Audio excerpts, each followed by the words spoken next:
Іске басар рулет сіздің дастарханыңыздың сәнін келтіретін, көздің жауын алатын және жұп-жұмсақ болып ауызда еритін өте дәмді рулет дайындаймыз.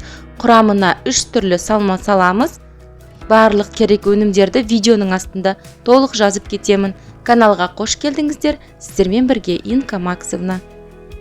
Видеоны міндетті түрде соңына дейін көріңіздер, себебі болашақта тағы да көптеген рецепттер болады. Каналға тіркеліп, қоңыраушаны басып қойыңыз. Салмаға пюре керек болады. Ол үшін картопты жақсылап жуып тазалап, үлкен болса бөлшектерге бөліп, қайнап тұрған суға салсаңыз, картоп дәмді болады. Және дәміне қарай тұз салыңыз. Барлық керек өнімдер 2 дана қызанақ, 1 үлкен қияр, суға піскен картоп және майонез керек болады. Ол ыңғайлы қолдану үшін арнайы осындай мешочкқа салып алсаңыз болады. Кондитерский мешочек немесе жай салафанға 100 грамм ірімшік, 3 дана жұмыртқа және 6 жапырақ. Бізге лаваш керек болады. Әртүрлі түсінен алсаңыз болады. Менде жасыл және осы ақ. Ең алдымен суға піскен картопымызды пюре жасап аламыз. Ол ыстық емес және суық кебу болмау керек. Дайындап алдық пюремізді. Келесі өнім осындай үгіштен өткіземіз. Үлкен тісінен піскен жұмыртқамызды дәл видеодағыдай үгіштен өткізіп аламыз. Осы дайын болған жұмыртқаның үстіне сырды да өткізсеңіз болады, себебі екеуін бірге араластырамыз.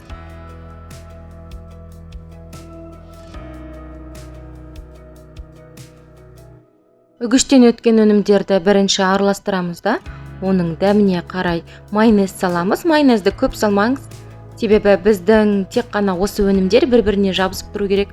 Сол үшін ғана майонезді қосамыз.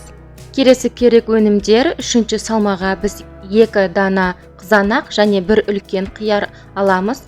Оның 2 жақ мұртын кесіп тастаңыз да тура жаңағы үгіштен өткіземіз.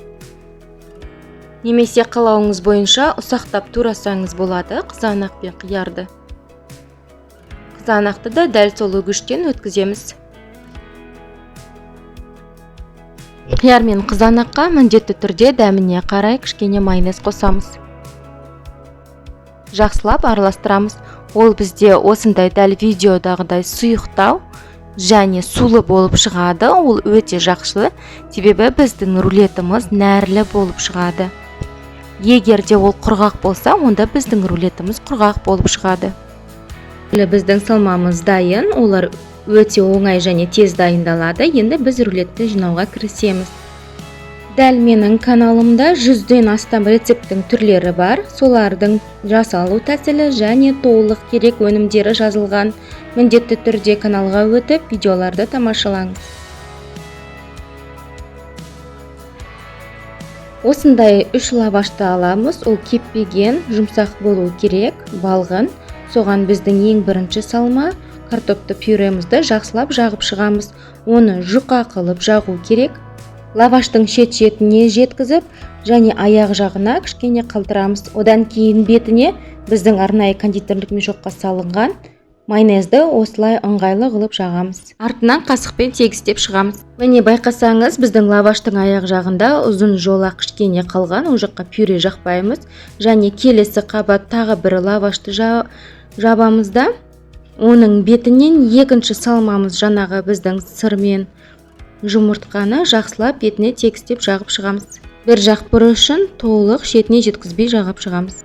Келесі қабат бізде тағы бір лаваш жабамыз. Оның мән берсеңіз, аяқ жағынан бір жолақ жоғары және бір жолақ төмен жеткізбей жабамыз да, бетінен бірдің 3-ші салма қызанақ, майонез және қиярды сұйық қылып араластырып, соны тегістеп жағып шығамыз. Аяқ жағына кішкене жеткізбейміз.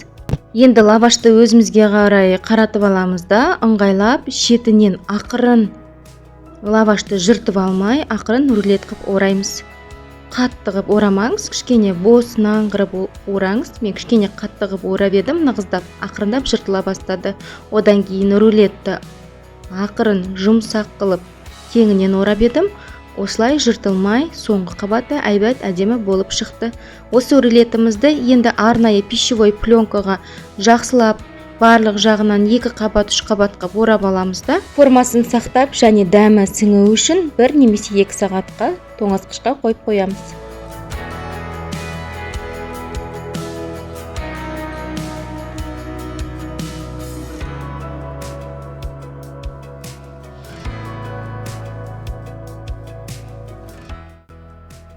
Рулетimiz дайын болды. Ол 1-2 сағат көлемінде тоңазғышта тұрды. Өзіне дәмі сіңіп, және формасы қатты. Ақырындап сыртындағы пищевой пленканы шешеміз да тақтайшаға қойып, өте өткір пышақпен 1,5-2 сантиметр көлемінде рулеттер кесеміз. Шеткі жағы әрқашанда формасын сақтамайды. Оны дастарханға қоймай қойсаңыз болады. Оны алып тастап, қалған рулеттерді бірдей көлемде кесіп, біздің әдемі ыдысқа салып шығамыз.